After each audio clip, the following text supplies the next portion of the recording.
Dear students, unit number 2 of plus 1 is structure of atom. Related to the structure of atom, we already know that what is atom. Atom is smallest particle of an element which may or may not have independent existence. Already हमने पढ़ा है कि atom independent exist कर भी सकता है, जैसे sodium का एटम है वो इंडिपेंडेंट लिखते हैं हम, बट हाइड्रोजन का H2 वो इंडिपेंडेंट नहीं लिखते. तो एटम मे और may not have independent existence. अब लास्ट यूनिट में हमने पढ़ा था कि एटम इज इनडिस्ट्रक्टिबल, इनडिविजिबल, टूट नहीं सकता. तो उसमें टूट नहीं सकता तो वो सबसे छोटा पार्टिकल है जो कि एलिमेंट का अवेलेबल है. बट अब हमारे पास हम ये प्रूव करेंगे कि वो डिविजिबल है, वो डिस्ट्रक्टिबल है मॉलिक्यूलर थ्योरी के अकॉर्डिंग, और उसमें बहुत सारे सब एटॉमिक पार्टिकल्स भी प्रेजेंट हैं, जिसमें से electrons, protons, neutrons, photons, ग्रेविटॉन्स, so many types of subatomic particles are there in atoms. But in your syllabus only 3 electron, protons and neutrons are there. तो इनके डिस्कवरी और इनके बारे में हम थोड़ा इसमें हमने पढ़ना है. First of all, discovery of electron. Electron is discovered by J.J. Thomson using discharge tube experiment on the basis of cathode rays. Now, what are cathode rays? Cathode rays are negatively charged particles. These are negatively charged particles originate from the cathode of the battery. ये एक crooks ने एक tube बनाई थी, crooks tube experiment या discharge tube experiment इसको बोलते हैं. क्रुक्स ने एक ग्लास ट्यूब बनाई थी, उस ग्लास ट्यूब में हाइड्रोजन गैस को रखा था और हाइड्रोजन गैस को रखकर एक हाई वोल्टेज करंट पास किया. हाई वोल्टेज करंट पास करने पर उसने देखा कि nothing is observed there in that tube, कुछ भी नहीं हुआ. बट जैसे ही उसने एक वैक्यूम पंप लगा के इस क्रुक्स ट्यूब के अंदर जो हाइड्रोजन गैस था उसका प्रेशर रिड्यूस किया, प्रेशर कम किया and high voltage current pass किया, then he observe that a illuminate portion of light is there at the anode end, at the positive end, anode end, एक side उसकी illuminate होगी. That phenomenon of illumination of enlightenment of the light on the anode side is known as fluorescence. वो आपको इतना ज्यादा नहीं है. तो उससे उसने ये ऑब्जर्व किया कि there must be some small particles of that hydrogen gas which strike on the anode side due to which light produce. उस स्मॉल पार्टिकल्स को उसने इलेक्ट्रॉन्स का नाम दिया था. Beam of small particles having negative charge. ये उसने properties of cathode race की फॉर्म में पढ़ी थी कि cathode rays travel in a straight line, cathode rays themselves are not visible and cathode rays produce mechanical effect. जब उसने एक wheel, paddle wheel in the path of cathode rays रखा तो वो रोटेट करना शुरू हो गया. रोटेट क्यों करा? क्योंकि उसके ऊपर स्मॉल पार्टिकल्स स्ट्राइक कर रहे हैं. तो वो स्मॉल पार्टिकल्स जो हैं वो जब इलेक्ट्रिक करंट से पास करवाए तो वो पॉजिटिव एंड की तरफ माइग्रेट हो गए, पॉजिटिव एंड की तरफ रोटेट हो गए. वहां से उसने देखा कि they must be negatively charged. तो ये कैथोड रेस की कुछ प्रॉपर्टीज थी.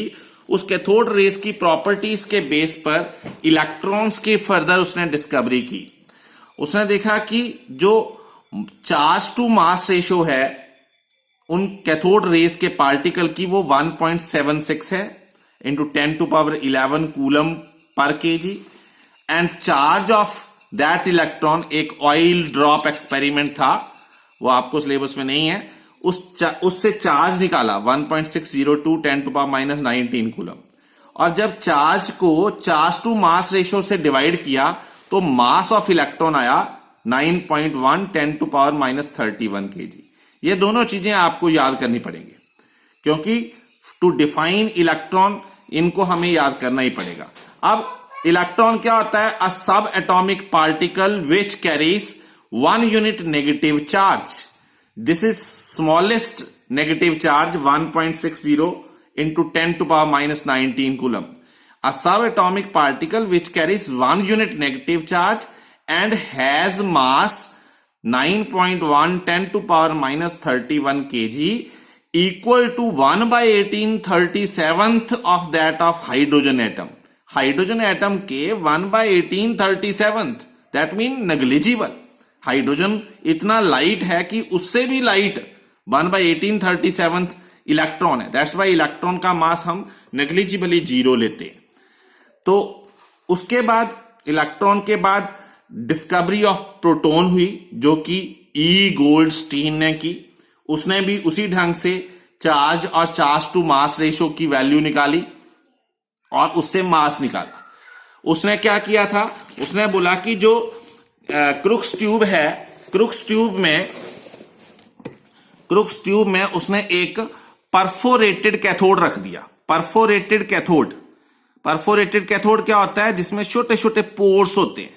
उसने बोला कि उसने ऑब्जर्व किया कि पार्टिकल्स जो हैं वो कैथोड रेस की फॉर्म में नेगेटिवली चार्ज जो है वो पॉजिटिव एंड की तरफ तो जा रहे हैं, क्योंकि यहां फ्लोरोसेंस, जहां पर ये जो मटेरियल है ये एनलाइटमेंट, ये लाइट प्रोड्यूस करता है, ये ग्लो करता है जैसे पार्टिकल स्ट्राइक करते हैं।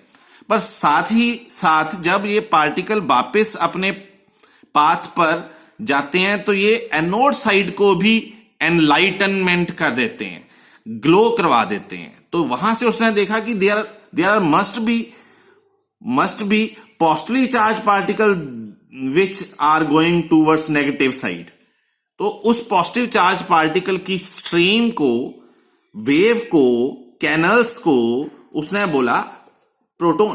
तो फिर उसके बाद प्रोटॉन की चार्ज टू मास रेशो को कैलकुलेट करके डिफाइन किया कि प्रोटॉन क्या है? सब atomic particle which carries 1 unit positive charge. उसमें था 1 unit negative charge. Charge is equal, क्योंकि टोटल एटम जो है वो न्यूट्रल होता है। जितना चार्ज इलेक्ट्रॉन का होगा उतना ही चार्ज प्रोटॉन का होगा, बट उसका मास क्या होगा? चार्ज तो सेम है, एक का नेगेटिव चार्ज है, एक का पॉजिटिव चार्ज है, equal, and has mass 1.67 10 to power minus 27 kg which is equal to that of 1 atom of hydrogen. ये हाइड्रोजन के एक एटम के बराबर है, मतलब इसके 1837 टाइम्स ज्यादा है। तो proton has some mass which can not be negligible, can not be neglected.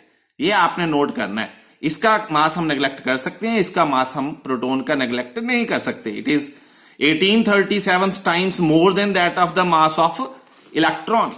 Similarly उसके बाद न्यूट्रॉन की डिस्कवरी हुई। Neutron is discovered by Chadwick, scientist Chadwick. उसने क्या किया कि न्यूट्रॉन है that play a very important role to calculate atomic mass of atom.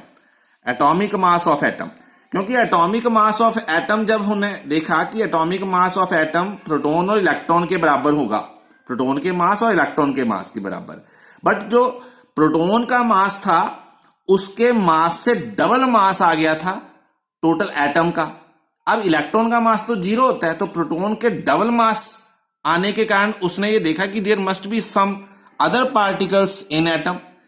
तो उसने क्या किया, चार्डविक ने बॉम्बार्डमेंट की अल्फा पार्टिकल की। Chadwick bombarded a thin sheet of beryllium with alpha particle. Beryllium के शीट को अल्फा पार्टिकल, हीलियम पार्टिकल्स होते हैं, के साथ बॉम्बार्डमेंट करने के बाद एक हाईली पेनिट्रेटिंग रेस, पेनिट्रेशन उसकी बहुत ज्यादा थी, एकदम वो पास कर रही थी किसी भी चीज से। वेव्स निकली जो कि न्यूट्रल पार्टिकल्स थी, पार्टिकल की वेव्स थी, उनको उसने क्या बोला? न्यूट्रॉन। तो helium are the alpha particle which are strike towards beryllium. तो देखो इसका मास तो 6 हो गया, सॉरी एटॉमिक नंबर, और मास नंबर जो है 13 होना चाहिए था बट 12 है। तो 1 मास जो है वो न्यूट्रॉन की तरफ गया, equal to the mass of proton. तो न्यूट्रॉन क्या होते हैं? सब atomic particle, neutron is subatomic particle having mass equal to the mass of hydrogen atom and carrying no electric charge. इस पे कोई चार्ज नहीं होता. तो ये आज का टॉपिक था. यहां तक आप रिवाइज करो. नेक्स्ट हम, ये बेसिक टॉपिक है, थोड़ा थ्योरेटिकल है, थोड़ा वही नोट्स बनाने हैं जो मैंने आपको भेजे हैं, बाकी आपने मेमोराइज करना है. Thank you.